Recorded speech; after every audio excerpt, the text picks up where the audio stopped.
Teacher, o que é your house? O que é your house, gente? Sua casa. A sua casa, ela é he? Ela é ele? Não. A sua casa, no inglês, né? Mudando para os pronomes. A sua casa é o que? É it? Desculpa, a sua casa é she? É ela? Não. Não é um pronome pessoal, não é uma pessoa. A sua casa é o que? Um objeto, é um... Entende? Então ela entra como it. What does your house look like? Tá? Então aqui, essa pergunta tá querendo dizer assim... apesar de what significar qual o que, nesse contexto ela vai perguntar assim: como que sua casa é? Como sua casa se parece? Essa é a pergunta. Como que sua casa se parece? Quando a pessoa pergunta isso para você, ela quer saber informações detalhadas a respeito da sua casa. Então você vai falar: ah, minha casa é grande, não, minha casa é pequena, 2 cômodos, um banheiro, uma garagem. Minha casa é grande, tem 7 banheiros, ou 7 quartos, 7 quartos, 3 banheiros, enfim. Então quando temos essa pergunta aí, galera, quando existe essa pergunta, a ideia é o quê? A ideia é saber, a pessoa quer o quê? Informações detalhadas de como é essa sua casa, de como é essa, de como que é esse seu lugar, tá? Então, what does your house look like? Escreve aí a tradução embaixo. Como sua casa se parece? Como sua casa se parece? A próxima pergunta. How many rooms are there? How many rooms are there? O how, essa palavra how também significa o que, gente? Também significa é um WH question, né? Que começa agora, não vai começar com um W, mas começa com o H, que é o H. E aí, how many significa quantos ou quantas. How many rooms, how many rooms are there? How many rooms are there? Rooms, em inglês, dá uma ideia de cômodos, tá? Quartos, tá? Então, rooms, a tradução coerente aqui seria o que? Cômodos. Quantos cômodos are there? O there significa lá e o are é estão. Então, por que o are está na frente do there? Porque é uma pergunta, tá? É uma pergunta. How many rooms are there? Quantos cômodos há lá, existem lá, né? Quantos cômodos existem lá, certo? O a também poderia entrar, né? Que é o a de haver. A gente vai ver isso mais pra frente. A resposta... Primeiro eu tô fazendo as perguntas e aí a gente vai trabalhar daqui a pouco as respostas para essas perguntas, tudo bem? Então, quantos cômodos existem lá? What is your favorite room in your house? What is your favorite room in your house? What is, qual é your favorite room, seu cômodo favorito na sua casa, in your house, tá? Então nós temos aí 3 perguntinhas, perguntas introdutórias para a gente compreender o que? Sobre qual assunto nós vamos estar falando aqui na unidade, que é tipos de casa, tá? A gente vai falar de casas com sótão, casas pequenas, apartamentos, enfim, a gente vai falar de várias coisas nesse sentido aí, tá bom? Aí, são essas 3 perguntinhas, as perguntas introdutórias. Depois, nós temos algumas coisas que eu vou pedir para vocês pesquisarem aí, tá? Eu quero que vocês pesquisem. Nós temos as 3 perguntas. Eu quero que vocês pesquisem as próximas frases. Coloquem a tradução das próximas frases. Quais são as próximas frases? Vou ler aqui para vocês, ó. Two-story house. Quero que me mande o significado do que é two-story house. O que é downstairs. O que é upstairs. Eu quero a tradução da frase. My house is small. I live in an apartment I live in a condominium, tá? Eu quero essas traduções aí. Two-story house, downstairs, upstairs, my house is small, I live in an apartment, I live in a condominium, ok? Very good, muito bom.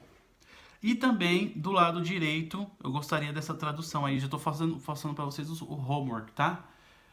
Living room, swimming pool, dining room, pátio, kitchen, storage, bathroom, toilet, master bedroom. O que é um master bedroom? Closet, porch, não é Porsche, é porch, garage, hall, yard e, por último, barbecue pit. Tá? Então, what is barbecue pit? Barbecue pit, ok? Very good, guys, muito bom. Vamos trabalhar aqui a respostinha aqui do primeiro. Então, ó, das questões que eu fiz com vocês, hoje eu vou ficar mais só nessa introdução mesmo, tá bom? E aí, é esse exercício que eu tô passando para vocês aqui. Eu expliquei os cômodos de uma casa, tá, em inglês. Nós trabalhamos a estrutura de perguntas na língua inglesa. Nós revisamos os WH questions. Nós vimos, além dos WH questions, nós vimos aí também questões, por exemplo, de verbos que sozinhos eles têm um significado e quando nós temos dois verbos juntos muda totalmente o significado.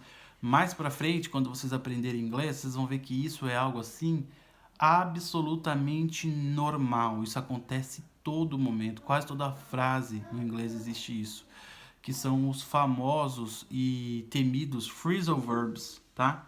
Mas hoje assim só vou falar mesmo, a gente não vai entrar nisso, vocês estão ainda no início do curso.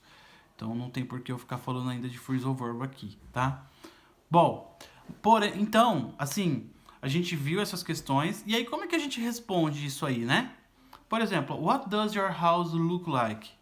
Então vocês vão escrever, my house, minha casa, né? Looks like. Lembra do S? Como na pergunta existe, como nessa perguntinha existe o does, e na resposta o does não aparece, lembra que o does ele não aparece nas respostas? O que acontece aí nesse caso? Nesse caso, o S vai nas frases que não aparece o does, quando eu estou respondendo uma questão referente a does. Então, my house, minha casa, looks like, se parece, ou é, né? Ou parece, tá? Lembra, em inglês não é tradução, a gente não vai traduzir isso aqui ao pé da letra, porque se a gente for traduzir ao pé da letra o inglês, o que vai acontecer? Vai parecer índio falando.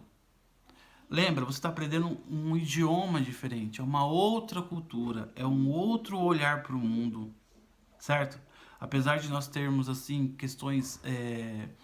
a leitura do mundo é uma questão muito pessoal, certo?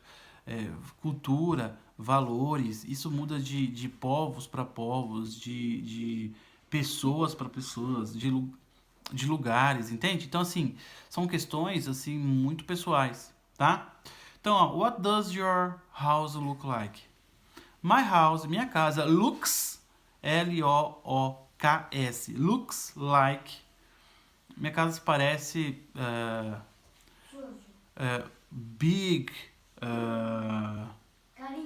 certo? Então assim, nós temos que responder de acordo com a nossa casa, tá? Se ela é grande, se ela é pequena, tá? Se ela é... Enfim, vou deixar essa resposta para vocês bem aberta, tá bom? E aí a gente vai trabalhar as respostas no particular. A próxima pergunta, how many rooms are there? Quantos cômodos existem lá? Aí vocês, para responder isso, primeiro vem o there, tá? There are, é só você inverter. Existem, there are, 5 cômodos, 5 rooms, 6 cômodos, 6 rooms, 2 cômodos, 2 rooms. Então, os cômodos de uma casa consistem em o quê? Na contagem de quê? de todos os ambientes, tá? Tirando o banheiro. O banheiro não se conta como cômodo. Então, por exemplo, minha casa tem 2 quartos, sala e cozinha. E o banheiro, mas eu não vou contar o banheiro. Então, são 4 cômodos, tá? É assim como vocês vão fazer. Então, there are 4 rooms. There are 4 rooms, tá? Existem 4 cômodos, tá? How many rooms are there? There are. E aí vocês vão colocar a quantidade. Próxima. What is your favorite room in your house? Qual que é o seu cômodo favorito? Qual que é o cômodo favorito na sua casa? Aí vocês vão colocar my favorite room in my house. O meu cômodo favorito da minha casa is my bedroom, meu quarto. The living room is the living room, é a sala de estar. Is the dining room, é a sala de jantar. Ok? É o banheiro, is the bathroom, enfim. Is the garage, a garagem. Enfim, vocês fiquem à vontade de colocar as respostas de vocês, tá? E por último, então assim, responder essas 3 perguntas, traduzir as outras 6 frases, traduzir as palavrinhas, e eu quero o quê? Quero o áudio da leitura de todas essas palavras, tá bom? Vocês podem mandar assim, por exemplo, 3 áudios para mim. O primeiro áudio com as 3 primeiras perguntas, vocês perguntando e respondendo. O segundo áudio com... vamos fazer diferente. O primeiro áudio só com as 3 perguntas, não precisa colocar resposta no seu áudio. Só com as 3 perguntas. O segundo áudio com as 6 frases, tá? Do lado esquerdo. E o último áudio com o que? A tabela de palavrinhas aí, ok? É isso, gente. Então, hoje nós fizemos uma aula assim mais compacta, direcionada à introdução da unidade. E aí, se vocês entenderem essa introdução, porque aqui já tem todos os aspectos. Tem os aspectos gramaticais que serão aprendidos aqui nessa unidade. Tem os aspectos de vocabulário que serão aprendidos nessa unidade, tá? E também de pronúncia, ok? Guys, thank you very much. Muito obrigado. Have a nice week. Have a nice day. Bye bye. See you.